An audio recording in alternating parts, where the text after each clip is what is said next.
మెదక్ జిల్లా ఆంతోళ్ నియోజకవర్గంలో టెక్మాల్, అల్లాదుర్గ, పాపన్నపేట మండలాలకు సాగునీరు అందించే గుండువాగులోకి సింగూరు ప్రాజెక్టు ద్వారా నీటిని విడుదల చేయాలని సిపిఎం మెదక్ జిల్లా కార్యదర్శి ఏ మల్లేశం డిమాండ్ చేశారు. టెక్మాల్ మండల కేంద్రంలో ఆయన ప్రెస్ క్లబ్లో మీడియా సమావేశాన్ని ఏర్పాటు చేశారు.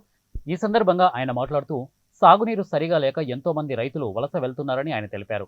రైతుల వలసలు నివారించాలంటే సాగునీటి సౌకర్యం కల్పించాలని ఆయన కాంగ్రెస్ ప్రభుత్వాన్ని డిమాండ్ చేశారు. ఈ సమావేశంలో సిపిఎం జిల్లా నాయకులు తదితరులు పాల్గొన్నారు. సిపిఎం పార్టీ మెదక్ జిల్లా కార్యదర్శి అజ్జమరి మల్లె మెదక్ జిల్లా కమిటీ ఆధ్వర్యంలో టేక్మాల్ మండలంలో ఈ ప్రెస్ మీట్ నిర్వహించడం జరుగుతున్నది.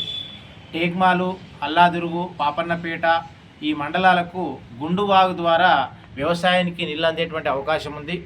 ఇట్టి సమస్య మీద 2017 సంవత్సరంలో ఈ ప్రాంత రైతులు పెద్ద ఎత్తున ఉద్యమం చేసిన సందర్భంగా ఆనాటి ఇరిగేషన్ శాఖ మంత్రి హరీష్ రావు గారు గుండువాగు నీటిని ఈ మండలాలకు తీసుకురావడం కోసం సింగూరు డ్యామ్ ద్వారా ఈ నీళ్లు తీసుకురావడం కోసం ప్రయత్నం చేస్తామని చెప్పి స్పష్టమైనటువంటి హామీ ప్రకటనలు కూడా చేయడం జరిగింది.